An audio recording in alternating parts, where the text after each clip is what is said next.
I've been thinking about Doctor Who and where it's at, and yeah, I don't know. I just want to kind of talk off the cuff a little bit about what I think about it. Um, it's been interesting seeing how things have shifted from. I think everyone was kind of on board with, by everyone I mean normal, reasonable people, not right wing grifters or whatever. Everyone was kind of on board with the 60th anniversary, and I was. I mean, I was like transported back. I was watching Doctor Who again. The Doctor was back. I made no bones about the fact that I didn't really enjoy the Moffat era. I didn't mind it at first, but then it quickly became not my cup of tea at all, and I really struggled. I mean, I remember watching it. I was kind of on board in series 10 again. It seemed like they were trying to go back to something a bit more accessible, but then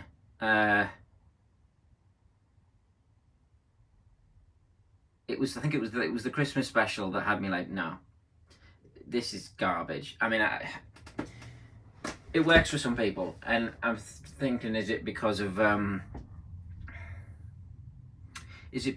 they like the symbolism of it? They like the symbolism of it. They like Peter Capaldi saying all these lofty things, and they like that. But that's not why I became a fan. I became a fan for the reality of it. Christopher Eccleston bursting in the door, and that to me it's real. It was real. It was presented as. I mean, yeah, I was a kid. Obviously, nostalgia plays a big part of that. But it was crowd pleasing. Yeah, that doesn't mean it was bad. People are always like, well, Tennant's the most popular because of X, Y, and Z. But it was good. That's why it exists at all now, is because it was good when it came back, right? You can try and tell me till you're blue in the face that the Capaldi era is the best or whatever, and that may well be your opinion, but you wouldn't have a Capaldi era if they hadn't brought it back, and I can guarantee if it started with the Capaldi era, it would not have got past the first series. But anyway, that's all by the by. As far as I'm concerned, I was welcoming a clean slate with the Chibnall era. We got that, and that first episode I was like, oh my god, we're back in the real world. It's taking a breath. We're back in the real world. We've got this new Doctor. She's a woman, so that was going to bring a new spin. And I remember there were bits on the train in The Woman Who Fell to Earth, the first episode, bits on the train with Bradley Walsh, and I remember thinking, he's brilliant. This is going to be brilliant. I can't wait to see where this goes. It had a kind of simplicity to it that felt fresh. It felt necessary for me, because the thing had gotten so self-referential. Ooh, Doctor Who, and that's how I felt about that. I mean, so like, I've seen it described as navel gazing, and yeah, I would agree. Just endless like introspection and like kind of not being about the adventure, which is like the whole point, I don't care about Clara's love life, If she's having a love life on the TARDIS and it's part of the story, then that's part of the story. But if it's not, then I don't care about that. But then yeah, so we had this clean break, and I was excited. I was really like hyped. I thought we've got a new Doctor, all these companions. It's going to be totally different, and it was totally different because we'd been told the Capaldi era is going to be totally different from the Matt Smith era, and I was excited, and then it quickly became clear that there was nothing underneath the veneer. It was literally just the veneer. It was like it was a bit like you're building a house and they built the foundations of the house and then like the first 6 layers of bricks, and it was like, oh great, we're going in, woo, we're going in. And then we got to the end of that 6th layer and it was like, oh shit, this is only as far as they planned to go. Like they ran out of money and they couldn't finish it, and it was like, oh shit. That was what it felt like. A couple of exceptions. I enjoyed there were bits that I really enjoyed at the time. And yeah, I do find it very difficult to watch now. But the Rosa Parks one, I was like, oh my god, it actually feels like we're in America. This feels legitimate and kind of not farting about. It's not real. It's all just a big game, because that's what the Moffat era felt like to me. This felt legit. It was like, it's actually really America, and there are a lot of racists around, and they're in danger, And then the Witchfinders one, I think it's just generally I really enjoy the historicals, from the Hartnell era. So to me, the idea that it's just historical, and obviously it wasn't, but for mostly just historical, I was like, oh my god, this is what I want. It's real life whisked away into adventure. So that happened, and then it all just kind of, there was very little there. I feel like it was all just kind of like, I lost touch with it. I think a lot of people did, because there was nothing to bring you back unless you really, really loved these characters or projected what you wanted to see onto these characters. I don't think there was much there.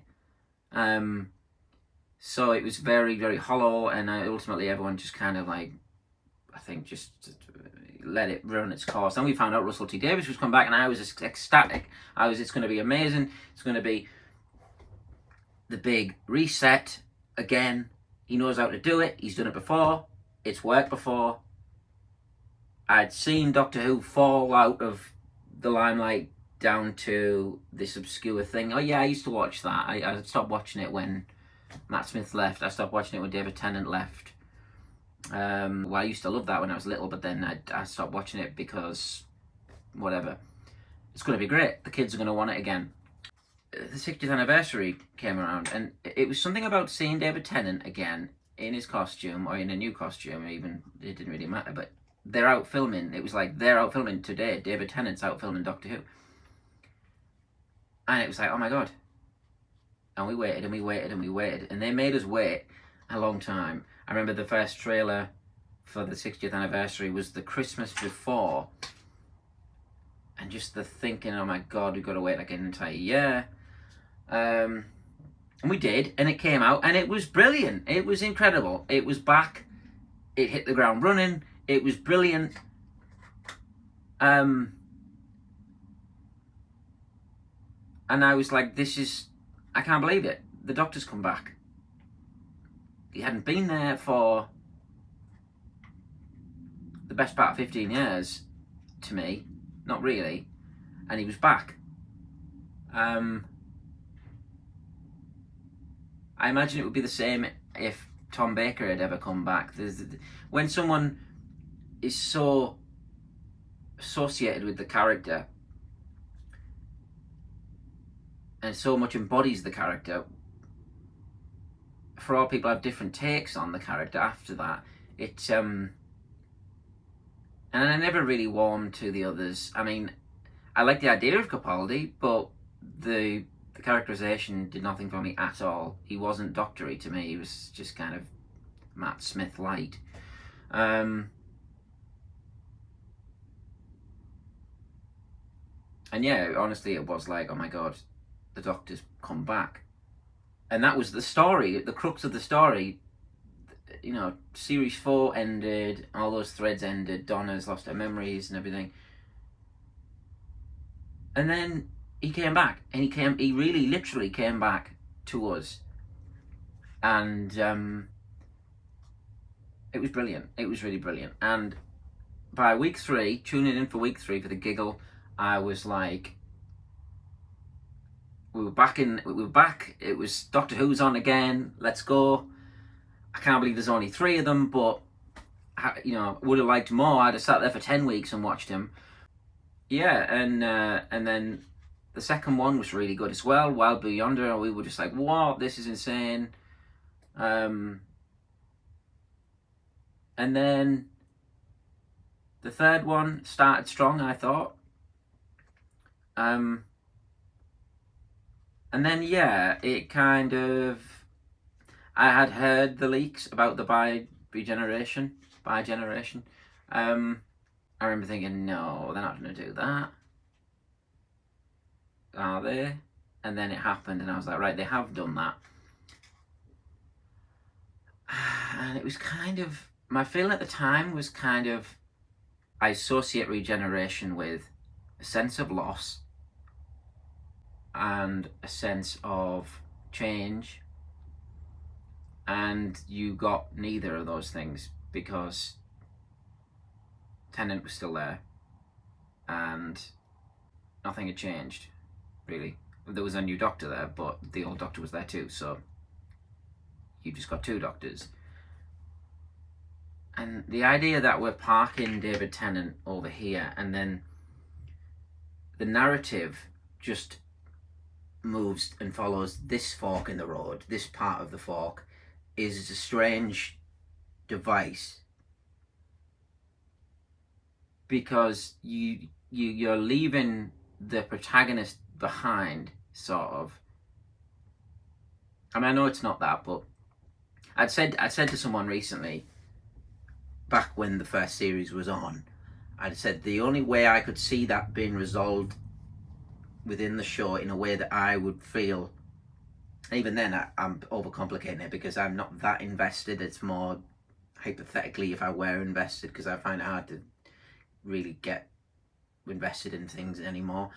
But the only way that could hypothetically work for me would be that at some point in the near future, the 2 Doctors came back together and combined, and then it was the Tennant Doctor is finished, he's finished cooking, he's ready, he passes over into Ncuti, and then they become one again, and then there's no longer this loose end. Yeah, so that was strange. That was a strange sort of choice.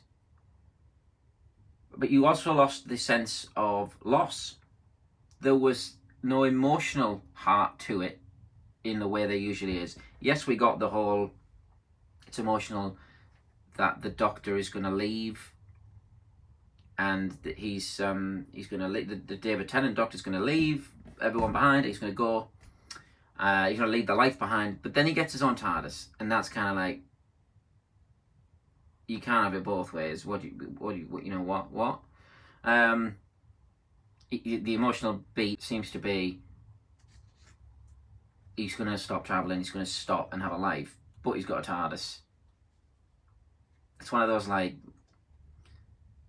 here's a winning lottery ticket kind of indulgent moments that are kind of a bit like, you didn't have to do that. I don't think you should have done that. So yeah, even if you were like, he's just an offshoot Doctor, he's going to live out his days as a normal person, out of the limelight, have a normal life, but then you give him a TARDIS. I know that wasn't explicitly stated to be the case. I mean, it was hinted that he was going to have a normal life, at least for the time being. But you know, the focus of the show is now Ncuti, so it was that. But he hasn't been. He's been referenced briefly. How is your uncle? And then the Christmas special comes around, and I am kind of not really knowing what to expect, because I'm thinking, well, he was entertaining enough at the end of The Giggle. This new Doctor, he was entertaining enough, and that's fine. And he has this strong link to all this stuff I liked, so I'm going to like it, surely. And I was kind of like, what is this? And I get this sense, right, and I don't want to have this opinion, because I know a lot of unpleasant people have this opinion, or people who would portray themselves as unpleasant for, you know, clicks.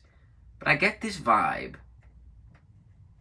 that it's like so sure of itself, and not in a way of like, to be successful you've got to come out confident and you've got to be confident in the way that the first series was confident. The Eccleston series was confident right out of the gate. It came out swinging. Greatest hits. This is our one shot to bring Doctor Who back. We've got to get it right. And they got it right. It was confident, but it didn't take the piss with the confidence. It wasn't like, it wasn't Unit are back with the Slitheen, and the Brigadier's there, and Sarah Jane Smith's there, and da-da-da's there, you know? It was very, very calm, considered, and careful, and sensible. And this does not feel like that. But yeah, so things like Davina McCall. Does anybody under the age of 25 know who Davina McCall is? Do they know why? What is the significance of Davina McCall? Being able to say Merry Christmas, Davina McCall. I mean, nothing against Davina McCall. I used to watch Big Brother as a kid. But why is she there? I get it, it's like she's a real person playing herself. But it just seemed an odd choice. I mean, I get like, the, you know, kind of stunt casting or celebrity casting. But give her something to do then. Don't make her play herself, you know?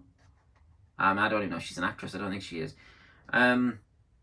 So that was a little bit like, and I was kind of like, I'm not really jiving with the style of this in the way that I did with the specials. You had the whole goblin thing and the singing, which was fine because it was in context singing. And then her family were nice enough. And Anita Dobson, was nice to see Anita Dobson. I like seeing older people on TV. I feel like growing up watching EastEnders and things like that, there's a seniority commands attention in a way that I get less so with younger people. And I like the idea that there are older characters in it. And everything's sort of stylized. And I can tell straight away everything's kind of stylized. This is not Rose Tyler's London. This is sort of, I don't want to say Disney-fied, but I mean Disney-fied in the sense of it's a theme park ride. And I know a lot of Doctor Who is theme park in the sense of like, you know, the Shakespeare Code is not really what London would be like. It's like there's the Globe Theatre, there's Parliament, there's whatever. But yeah, I was like, okay. He's not going for a complete realism anymore.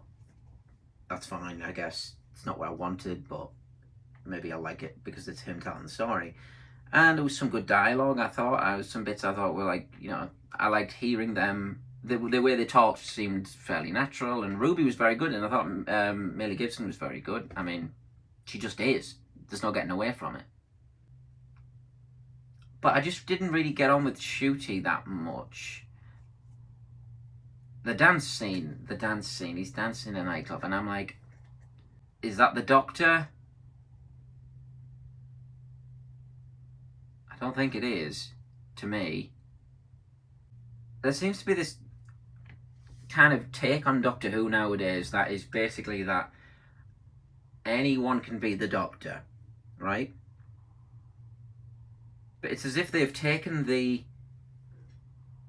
idea that anyone can play the Doctor and made it anyone can be the Doctor. And it's kind of like, well, there is a difference because the Doctor is still a character with kind of, yeah, loosely defined traits, I guess, if you're going to try and include everybody. But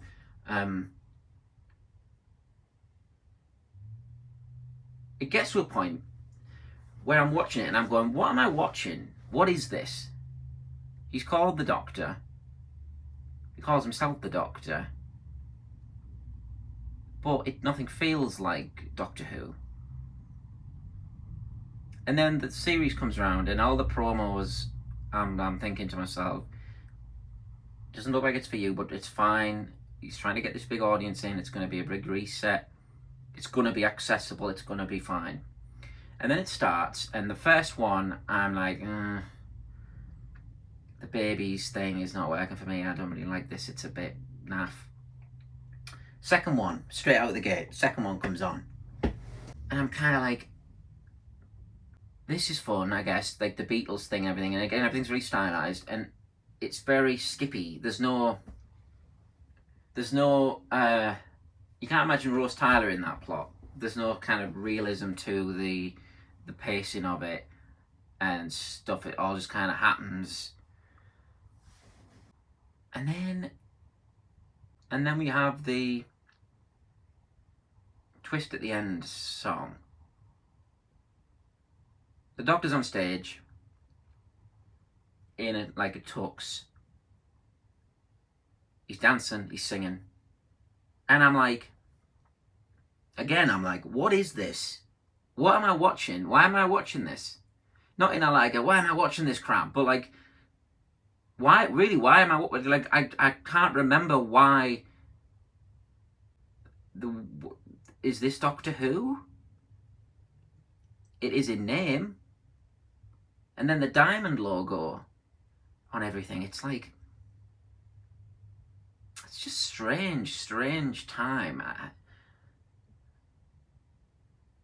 Why use the diamond logo? Why use it? Fans like it, but nobody else. It's preference, I guess. But I just don't. It doesn't feel like Doctor Who to me. Then we have next week, and it is the standard Moffat fare. The dialogue, it's it was the Nana Jean story again, basically. It was technology gone wrong accidentally story, which we've had. It's just been done a lot of times. Going back to, it's probably an older story trope without really thinking about it, but I remember thinking at the time, he did it then. He did it then, and we've definitely had it a lot of times since the Nana Jean story, The Empty Child. It's technology that thinks it's doing the right thing, but really it's not. So to me, that was kind of like, okay, although it was what I expected from a Moffat script, it at least felt like this is familiar in the sense that this could have happened in an earlier series. This could have been there and wouldn't have felt out of place. Then we had, I think, 73 Yards followed that one, and I really liked that one. But again, the Doctor wasn't in it very much, and I enjoyed all of the real life consequences of the story. It felt very turn left. It felt very Love and Monsters. The what happens when you're left behind kind of theme that ran through a lot of the early Russell T Davies series, which I really liked at the time, because as a person who lives in the UK, I can relate to people in a pub and people, and I enjoyed it. I did enjoy it, and Millie's really good. As I said, she's really good. But again, this was an outlier. This was not a normal, typical episode. Then we had Dot and Bubble, and it was all right. Then you have the racism and stuff, and I did enjoy the scene at the end because of the way Ncuti plays it. It's like he's really getting to show how good he is as an actor. The way he reacts to that it's really good. But again, it's all in service of this thing that I'm not really on board with. And then I'm trying to think what came next. I think it was Rogue. And again, I liked that. There was a kind of real life two people talking kind of interplay between the Doctor and Rogue. Like, yeah, I'm actually a real person, and this is my spaceship. Mine's parked over there behind that tree. And it was kind of like, I don't know, there was something about it that I quite liked. Then we got the big finale build-up, and I was like, oh, this is actually doing it for me in a kind of old school, this is like an actual build-up to a surprise reveal, and, I was excited. And I remember saying to my little brother, like, we could watch it at the cinema if you fancy it. And after I'd said it, I was like, I'm going to have to do it now because I've said it. And he was like, yeah, all right. So we went, and we were both just like really deflated. And I know that's an opinion a lot of people shared. It wasn't very cinematic, given that it was on at the cinema, but they showed the first part, and I enjoyed that. In the cinema, it was brilliant because it was like a cinematic thing, you know, like all these high stakes, people dashing everywhere, all these different cliffhangers happening all at the same time. And then, yeah, it felt muddy and just not satisfying to me, and I don't know, it just didn't give me what the first half had made me think we were going to get, which was a more traditional conclusion. So maybe that's on me for thinking it was going to be like that. But the first half kind of made me think we were going to get that. It was one of those kind of stories where they're like, I think the Moffat era did this in series 9. He was like, we're going to have two-parters. Everyone likes two-parters. And everyone was like, oh yeah. But they're not two-parters. They're only thematic two-parters, or like two-parters where tangentially related two-parters or something. And it's like, oh right. Why?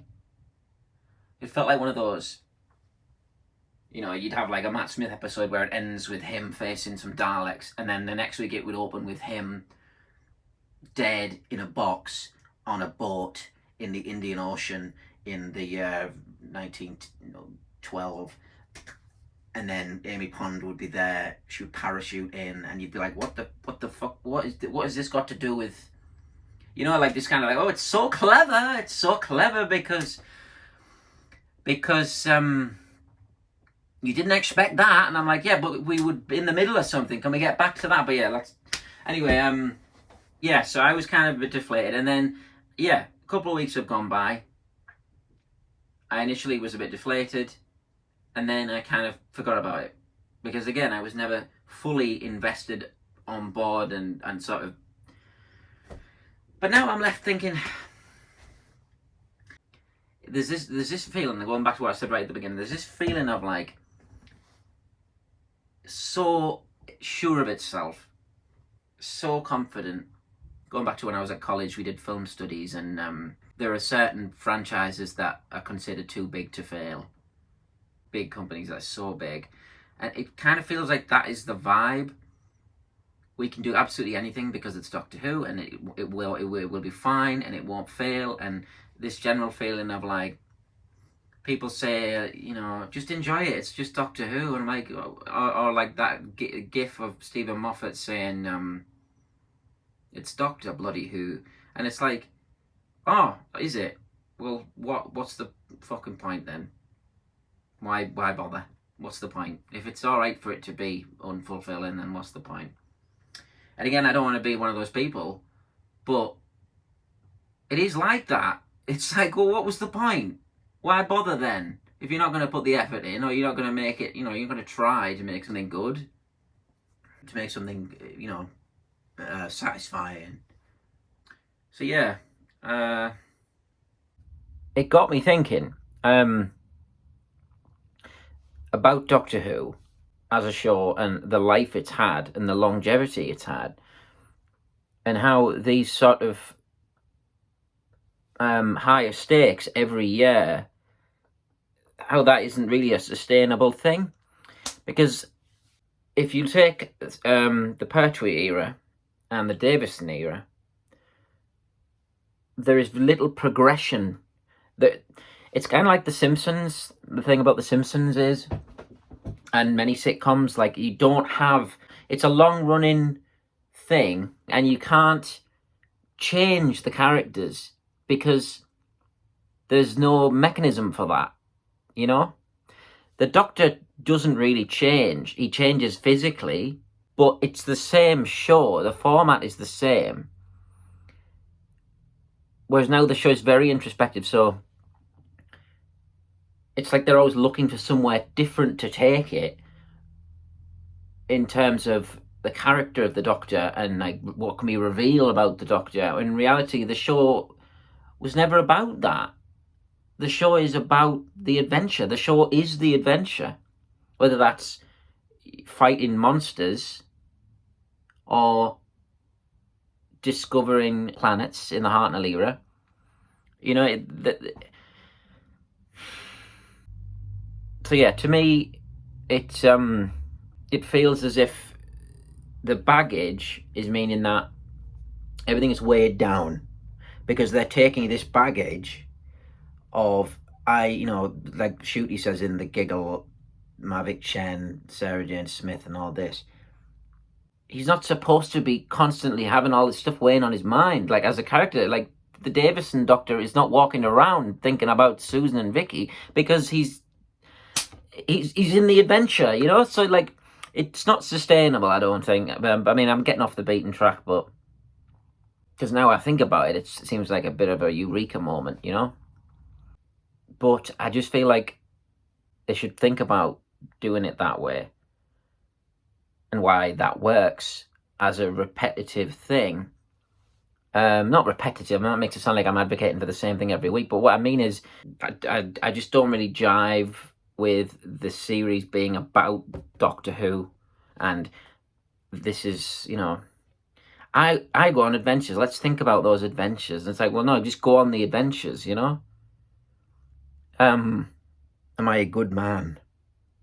You know, what does it mean about Gallifrey and stuff? And it's like, no. Forget about that. You are mysterious, but you just are mysterious. You don't have to sit and talk about it every week, you know?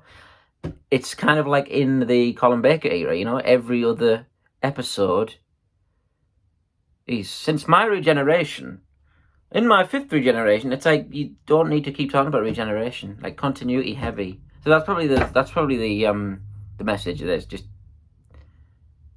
leave it behind. You don't need to keep bringing it up, because when you do, you just draw attention to it. The Eccleston series was perfectly fine. You can view it from the lens of, it's the same show or it's a completely different show, and it makes no difference. It's brilliant. And when they did bring things in, it was slowly and well done, you know? I feel like that went out the window, really. Eventually, they were just, anything would do. There's an episode in the Capaldi era, I'm sure there's a guy running around in a Tom Baker costume for, like, this weird scene in the Doctor's head, and I was like, what the Wasn't for me. But yeah. It no longer feels like they're there to tell stories. It feels like the show is in service of itself. It felt like that during the Moffat era for me. The title sequence got very, like, cartoony looking and, like, self-referential. The Doctor is the main character, but it's not about the Doctor. This isn't the Doctor's story. Right back to An Unearthly Child, we are seeing things from the perspective of school teachers, Ian and Barbara. They're our audience identification figures. The Doctor is just this kind of object that's part of the story, in the sense that he isn't this, important character. It's not a character study by any means, and he is just this thing, at least at first. And then later into his era, he takes focus as the centre of the show, but again, we always come back to some sort of audience identification figure. Your Liz Shaw, your Jo Grant, Sarah Jane Smith, and then it gets a bit fuzzy. We get the more high concept companions of the late 70s and into the 80s, and then that kind of goes away. I mean, Ace is kind of an audience identification figure, but yeah, but then with Rose, the first episode is called Rose and not Doctor Who, because that's how you should do it. A good example would be the TV movie. It's just not the right way to do it, the right way to do a reboot, because you're not selling a show about Doctor Who. You're selling Doctor Who, which is an adventure series. You know, it's an adventure serial. But yeah. So now I'm in this kind of place of, like, the series is gone. It's in the rearview mirror. Doesn't feel like it exploded into success again. I thought it was possible. I thought it was possible to bring it back again and make it everyone's favourite thing. But maybe it isn't. Maybe this was the right way to do it. I don't know. To me, it was the weirdest way to go about it. And I just didn't really.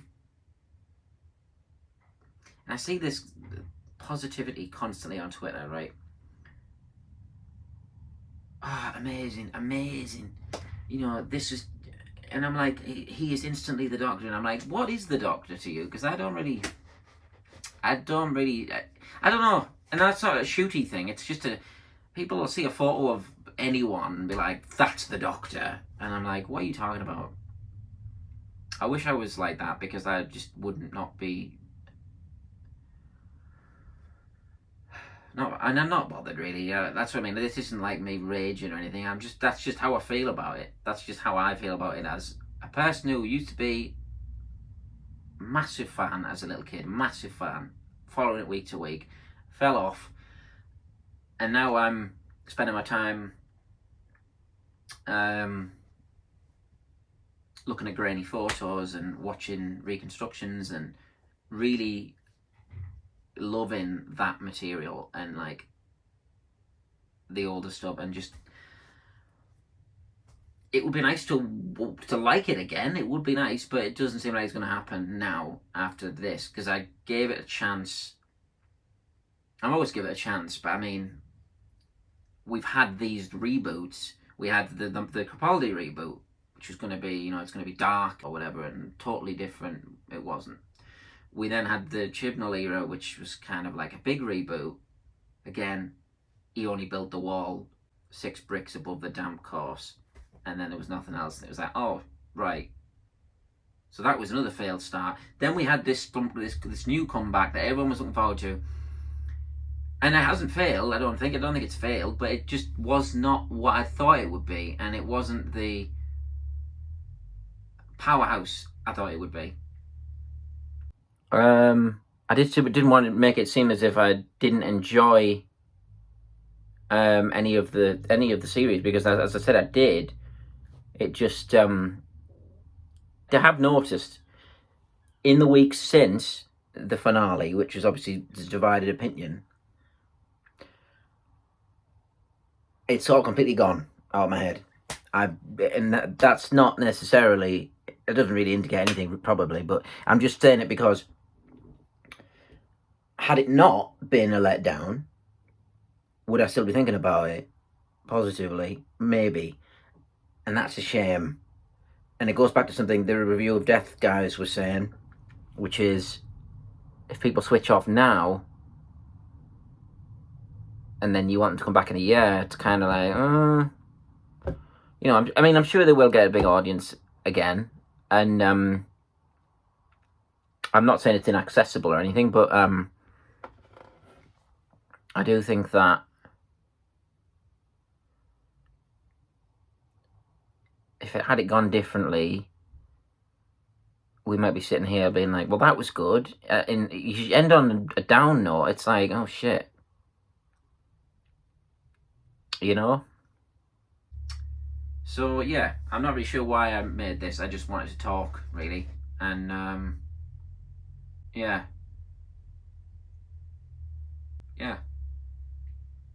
we'll see, I suppose.